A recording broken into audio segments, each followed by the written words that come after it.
Desde 1968 resguarda 600 años de historia. 2020 piezas integran su colección, que es considerada una de las más importantes de arte europeo en América Latina. Bienvenidos a este programa especial dedicado a uno de los recintos emblemáticos de la Ciudad de México, el Museo Nacional de San Carlos.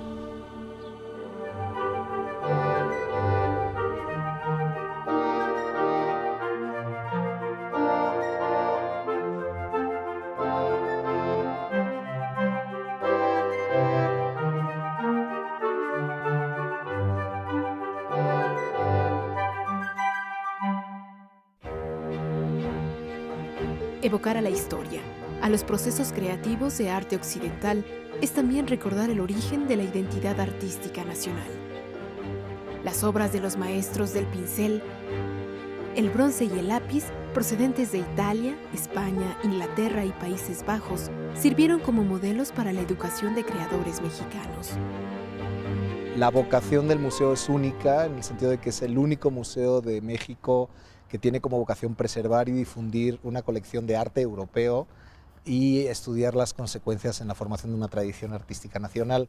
Es la primera colección que se fundó en México, que se formó desde finales del periodo de la colonia y se mantuvo vigente, conformándose la colección, incrementándose durante varios siglos, hasta que finalmente llegó a convertirse en el Museo de San Carlos en 1968. Este es uno de los primeros museos con un soporte del Estado mexicano. Es una de las primeras colecciones que se crea a partir justamente de esta conjunción de políticas del Estado mexicano, y su importancia ha perdurado a través del tiempo. No creo que haya absolutamente nada que enseñe, que eduque y que haga uno más culto que un museo de arte. El acervo del Museo Nacional de San Carlos data del siglo XIV a principios del XX y representa los principales momentos de la historia del arte: gótico, renacimiento, manierismo, barroco, rococó, neoclásico, romanticismo, impresionismo y realismo están plasmados en las 9 etapas artísticas que lo integran. La colección tiene un destino de origen muy claramente marcado. Nació incorporado a la Academia de San Carlos, ¿no? En su primer momento a la Real Academia de las Nobles Artes de San Carlos. Eso lo convirtió en un acervo destinado a ser modelo para la educación de los artistas locales, de los artistas mexicanos. En este sentido, las piezas tienen una función didáctica desde el primer momento. Se seleccionan y se mandan traer lotes importantes de pintura, de escultura, de dibujo grabado europeo, justo para tener esa función de modelo iconográfico para el arte nacional. Digamos que la procedencia es triple. Por una parte son los viejos fondos de las colecciones de la Academia de San Carlos, que empiezan a formarse desde la fundación de la Academia en 1783, ya para 86 la colección son más de 100 pinturas, tanto de los museos de la Academia como de los maestros que trabajaban en la Academia, como incluso de copias que esos maestros traían desde Europa. Después de que el rey de España, Carlos III, decretara la creación de la Real Academia de las 3 Nobles Artes de San Carlos de la Nueva España en la segunda mitad del siglo XVII, el arte sacro, la mitología griega, los episodios bíblicos y, en general, la pintura de historia fueron parte de los temas que les interesaron preservar y compartir a los académicos fundadores. Hemos heredado piezas fundamentales en el arte de la historia, como es Adán y Eva de Lucas Cranach, como es esta Virgen de la Leche de Pontormo, como puede ser el Pedro de Campaña con sus 7 virtudes, como puede ser la Santa Magdalena de Zurbarán, como puede ser esta mujer exquisita del Rococó de Fabergé. En la colección del Museo de San Carlos tenemos prácticamente todos los estilos que ha trabajado la historia del arte mundial desde el siglo XVI-XVII en adelante. Tenemos toda la última fase del barroco, digamos. El neoclásico está en todo su esplendor presentado en el Museo de San Carlos. Por supuesto, también hay un lote importante de pintura que en su momento le llamaban primitiva, los primitivos clásicos, que son las producciones todavía de tabla en madera, pintura sobre madera, que se usó mucho tiempo en la antigüedad y que después ya cambian al lino, al soporte de la tela, ¿no? En la pintura de caballete sobre tela, que es la que predomina en San Carlos. pero en cualquier caso tener las copias de las imágenes, los grabados, los dibujos, las pinturas, las mismas medallas, los yesos, las copias de esculturas clásicas, sin duda contribuían a configurar un imaginario visual muy característico de los estudiantes de la academia, sobre los cuales después veremos variaciones en la configuración del arte moderno mexicano. Incluso antes ya de la Revolución, artistas como Germán Gedovius o el propio Diego Rivera se forman y copian pinturas de viejos maestros, como se dice en esa época, de la escuela española. La etapa temprana de Diego Rivera no se puede explicar si no hablamos de su diálogo con la colección del Museo de San Carlos. Tenemos unas bretonas de origen europeo aquí en la colección del museo y esas piezas fueron replicadas, esas bretonas fueron trabajadas, era un tema, era un modelo iconográfico que estaba vigente todo finales del XIX, principios del siglo XX, que Diego Rivera retoma y lo vamos a poner por supuesto en juego, las piezas de Rivera como artista mexicano que está trabajando un tema europeo con la pieza del Museo de San Carlos que trabaja ese tema. O tienes a maestros como Salomé Pina copiando al Velázquez del Felipe IV Cazador y pagándole 1.800 pesos por esas copias que evidentemente servían no solo para decorar la academia, sino para que los futuros maestros de la escuela mexicana de principios del 20 se formaran en esos principios todavía académicos. Y por supuesto se replica, se revisa, se observa, se copia, se hacen facsimilares, ¿no?, de la obra de arte europea, pero nunca es una copia acrítica, nunca es una copia no artística. La primera etapa de este acervo se congregó durante el desarrollo de la vertiente ilustrada de la Academia, en la que se sumaron obras de pintores del barroco flamenco como Gerard Séguer, del barroco español como Juan Carreño de Miranda y del grabador José de Rivera. Hay un interés de México por conocer qué se está creando en Europa, qué se está recreando, cuáles son los temas, los colores, las texturas, las sensibilidades que se estaban desarrollando en el arte europeo, y en este sentido las compras que se van haciendo también empiezan a tener una mirada panorámica más allá de solo servir de modelo iconográfico para los nuevos artistas, para los artistas en formación, digamos. Luego tenemos las obras que aparecen en el contexto artístico después de las leyes de reforma en el siglo XIX, que se concentran en el convento de la Encarnación, y finalmente donaciones, adquisiciones, compras que van completando esas colecciones. Con las leyes de reforma expedidas en 1855 y con la política de adquisiciones de esa época, se obtuvieron fondos pictóricos de conventos y colecciones privadas que se otorgaron al acervo de la Academia, como las del pintor italiano Andrea Vaccaro y las del español Alonso Cano. Después se amplía el concepto de la colección y hacia la segunda mitad del siglo XIX le dan otra misión, otro objetivo al acervo, que es tener el primer museo abierto al público de arte en México, digamos, de arte, bellas artes, me refiero a eso, porque ya estaba el Museo de Arqueología, de Antropología, de Historia, ya estaban diversas disciplinas representadas en el Museo Nacional. Sin embargo, de arte no existía un espacio destinado a eso. En este sentido, la Academia inaugura en la segunda mitad del siglo XIX las galerías de pintura y escultura de San Carlos, que es el antecedente directo del Museo de San Carlos. Y allí se hace una propuesta, un despliegue en salones especiales por naciones, por procedencia de las piezas, por escuelas, la escuela española, la escuela italiana, la escuela holandesa, etcétera, y se hacen dos salas importantes para la pintura mexicana, y que en ese momento se llamaba la Escuela Mexicana, la clásica Escuela Mexicana de Pintura, y la Escuela de Escultura. Para la primera mitad del siglo XX se sumó la colección del político e ingeniero civil mexicano Alberto José Pani Arteaga, que incluía autores como Jaime de Cirera y el Tintoretto. Bueno, en primera porque era un hombre de una cultura vastísima. Era un amante del arte, él mismo era coleccionista, él mismo tuvo un lugar preponderante en el gobierno mexicano porque fue secretario de Hacienda y de Crédito Público en los años 20 y porque también fue secretario de Relaciones Exteriores. Y entonces el gobierno mexicano, de manera muy visionaria, lo comisionaba precisamente para que asistiera a las subastas que se llevaban a cabo en Europa, en Londres, en París, en Madrid, y él, con este ojo educadísimo que tenía, era capaz de seleccionar las piezas que él sabía que faltaban al acervo del arte europeo en México. Yo creo que él fue el gran diseñador de la colección. Fue el que organizó a un grupo, el primer grupo, inclusive al exsecretario de Hacienda, Ramón Beteta, a formar el patronato. Y junto con todas las personas que en ese momento ayudaron, incluyendo a mi padre, fueron logrando que Bellas Artes les diera ya un sitio en donde acomodarse.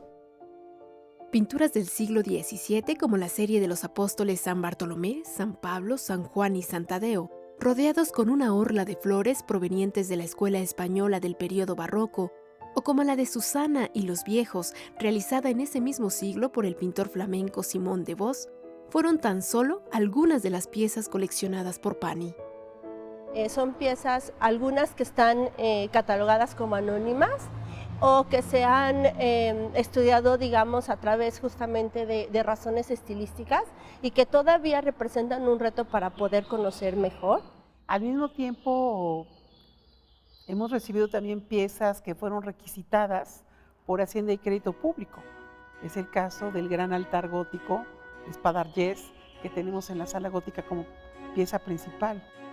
El conjunto de tablas pertenecientes al periodo gótico de los siglos XIV y XV se distinguen del acervo por los colores brillantes, el uso simbólico de oro y el arte fastuoso de la Edad Media que combinaba influencias francesas y flamencas.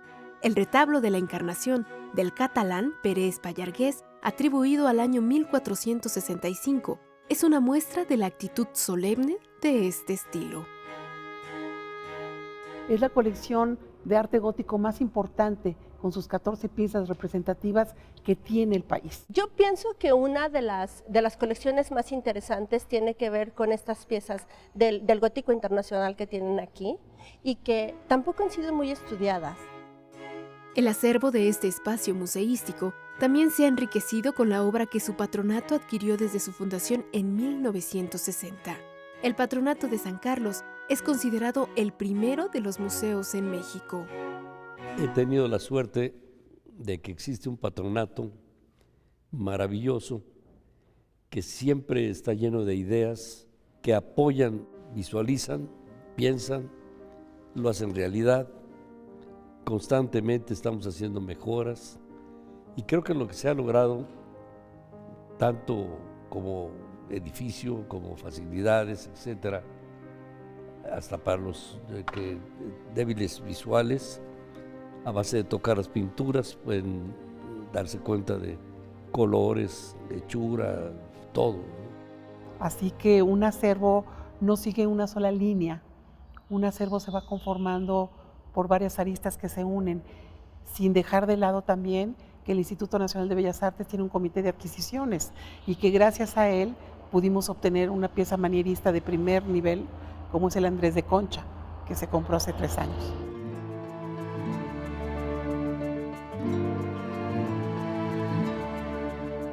En el pasado, este edificio estuvo habitado por el general Antonio López de Santa Anna y la familia de Iturbe.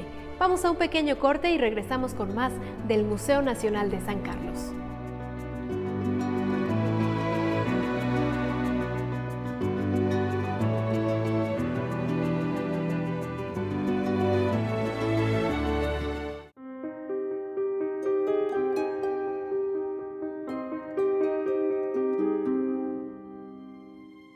Continuamos en este viaje por la historia del arte clásico.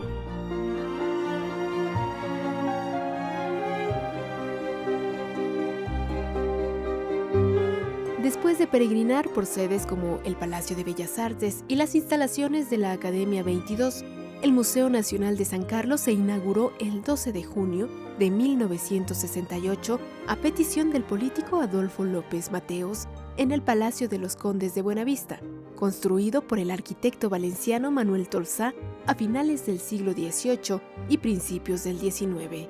Tolsá fue uno de los directores de la clase de escultura de esta academia.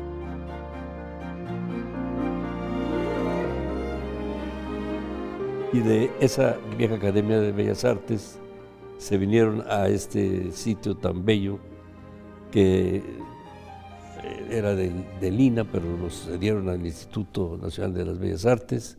Desde entonces ha sido el más pequeño y humilde de todos los museos porque no se tomaba en cuenta mucho como museo.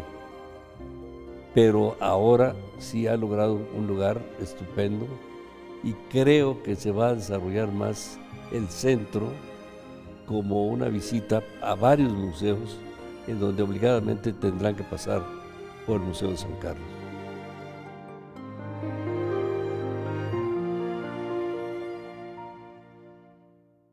Es un acervo que exactamente es la piedra fundacional de la colección artística del Estado mexicano. Es la primera que se formó, la más importante. El núcleo se fue dividiendo, ha vivido varios procesos de dispersión. El núcleo que se queda en San Carlos es la colección de arte europeo, que es pintura, dibujo, grabado y escultura fundamentalmente. Es muy difícil hacer una selección rápida, vuela pluma, pero sin ir más lejos, las tablas góticas del Museo de San Carlos no tienen parangón en toda Latinoamérica. Algunas de las obras manieristas, estoy pensando en el Adán y Eva de Lucas Cranach, por ejemplo, algunas de las obras de campaña, como las Siete Virtudes, algunas de las obras de la Escuela Española del Siglo de Oro, pienso en Zurbarán, Alonso Cano, pero también algunas obras del 18 y del 19 son fundamentales para entender la especificidad y el valor de la colección de San Carlos. Es un museo sin duda fundamental para entender la escena artística actual. Ya en el siglo XX, con la posrevolución, después de la Revolución de 1910, por supuesto los acervos de San Carlos también empiezan a percibirse como pasados de moda, como con una propuesta anquilosada, europea, no vanguardista, que no tiene nada que ver con las vanguardias europeas que se estaban trabajando. Entonces, digamos, hay un desapego emocional hacia los acervos de San Carlos que se va a recuperar hacia los años 50 y 60, cuando se funda este museo, justamente aceptando que es parte de nuestra historia y que es una historia digna, que está bien representada, digamos. Construido originalmente como una mansión señorial que guarda semejanza con el lenguaje arquitectónico del Palacio de Minería, el Museo Nacional de San Carlos consta de 10 salas, 6 de ellas permanentes y 4 temporales. El 30% de su colección, es decir, 608 piezas, son pinturas, y el 34%, 674 obras, son grabados y gráfica, mismas que se complementan con escultura, dibujo, mobiliario, fotografía y artes decorativas. Aquí se viene a estudiar el arte europeo, se viene a atravesar de la mano con una manera muy didáctica, porque las salas están conformadas de tal suerte que el público pueda comprender de manera fácil y de manera rápida qué es la historia del arte, cómo se conformaron estos arquetipos religiosos, civiles, estéticos y de vanguardias, porque cada una de las pinturas que nosotros presentamos, así como hoy el arte contemporáneo es un arte de vanguardia y que comunica un momento histórico, cada uno de los momentos que se presentan en San Carlos en su momento fueron de vanguardia. Como la colección tiene esta selección, digamos, de obra tan variada, nosotros desarrollamos hace ya más o menos 3 años, un proyecto académico y de docencia, y nos dedicamos al estudio de piezas específicas de artistas italianos y otros que tenían una atribución de artistas nórdicos, y partimos de tratar de conocer cómo habían sido creadas en su momento y cuáles cambios podíamos conocer a través del estudio de los materiales, o bien alteraciones que pudieran haber transformado sus formatos y que por lo tanto hubieran ocultado, digamos, información importante sobre su procedencia. Y por eso escogimos 2 autores. Un caso fue el de Pedro de Campaña con las 7 Virtudes y el otro fue el del Giacomo Pontormo con la Virgen con el Niño.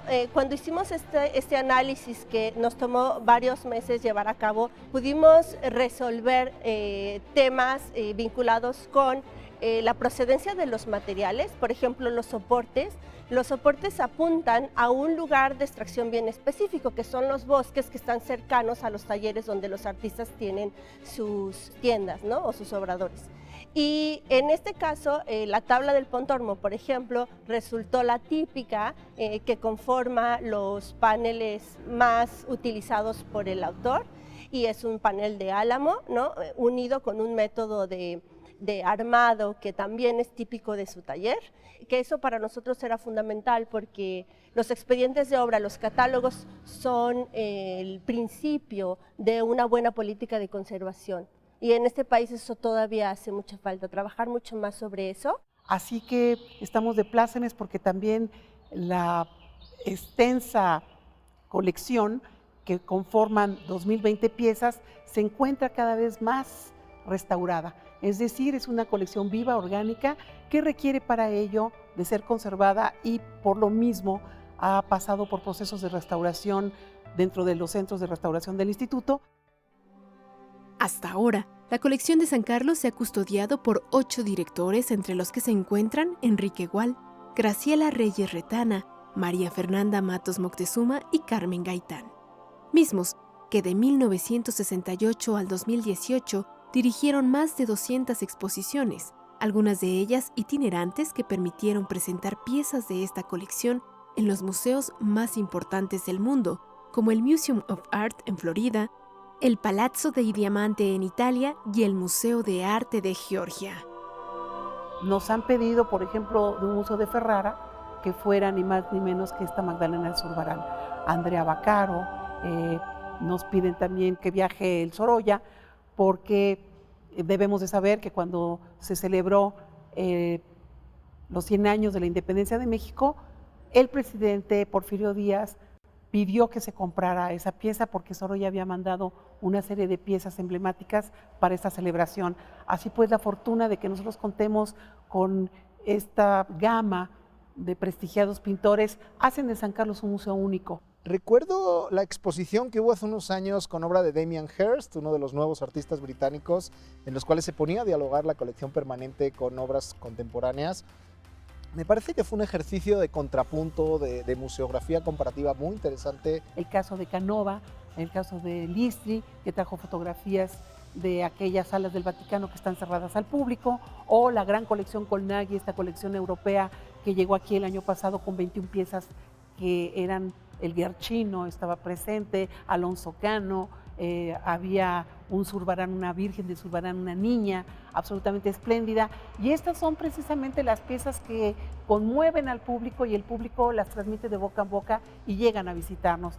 Hoy creemos que las piezas de San Carlos pueden perfectamente bien dialogar con las manifestaciones contemporáneas porque los dos momentos son momentos de quiebre y son los momentos en los que uno, por identidad, voltea a ver a los abuelos y sabe que uno viene de ahí.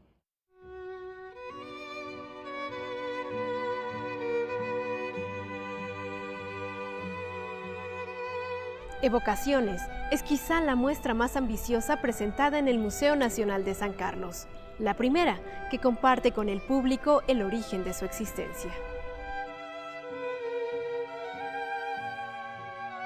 Uno de los temas que estamos trabajando en Evocaciones, en la exposición conmemorativa de los 50 años del museo, es justamente trabajar el tema de la apreciación cambiante que tenemos los públicos sobre las mismas piezas. Es un ejercicio de recordar no solo la importancia de la colección que resguarda y que protege el Museo de San Carlos, sino también que estas piezas que están aquí contenidas son la base y el origen de la historia del arte mexicano.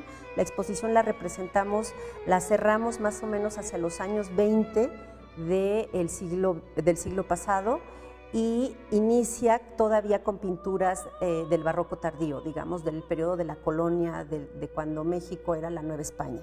Entonces abarcan varios siglos, abarca escuelas de diferentes procedencias.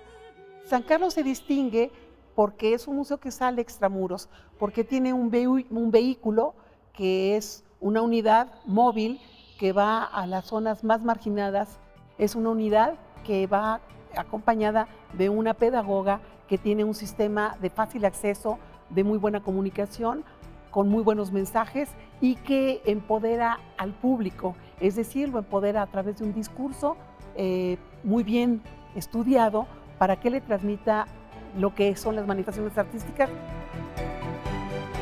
Con el sistema ya de estar en línea, podemos estar en el mundo entero. Yo puedo en China estar viendo el Museo San Carlos, una obra del Museo Santa Carlos, inclusive tratar de irme en close-up a los ojos de alguna figura que me llame la atención. Además, es el único museo con una recopilación de más de 5.000 libros y revistas especializados en arte europeo, reunidos en su biblioteca Erik Larsen. Y el único que posee una maleta de arte itinerante en hospitales. Y la maleta de San Carlos es uno de los aciertos y de las fortunas que tiene este museo, porque es una maleta precisamente que se desplaza y que va básicamente a hospitales de muy bajo nivel, y los médicos nos permiten ingresar a aquellos recintos donde los niños están muy enfermos o en situación terminal. La maleta lleva una serie de elementos didácticos, de juego también, lúdicos, que le permiten a los niños en esos momentos terribles de aburrimiento y de prolongadas sesiones por la enfermedad, recibir un mensaje que es noble. Físicamente también ese museo va a crecer en amplitud porque requiere, por decirle algo, estacionamiento.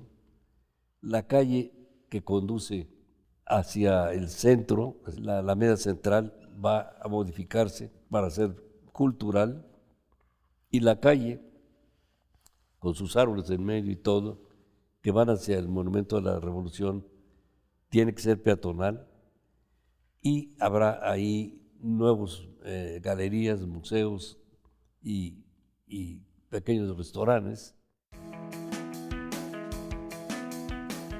Lo más importante de celebrar el Museo de San Carlos es justamente que hay un acervo que nos pertenece a todos, una heredad, un patrimonio que hemos forjado a lo largo de diferentes generaciones.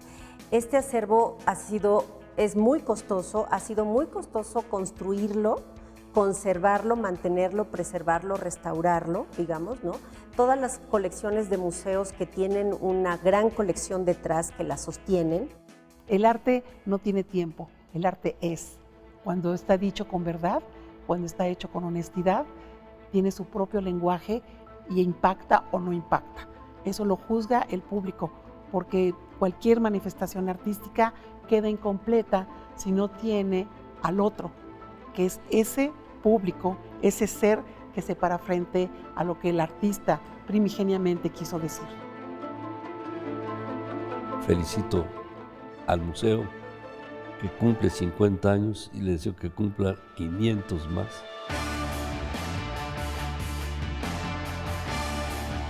El Museo Nacional de San Carlos nos invita a hacer un recorrido por 6 siglos de historia del arte europeo y nos ofrece un encuentro con el origen del arte nacional. Gracias por habernos acompañado. Hasta la próxima.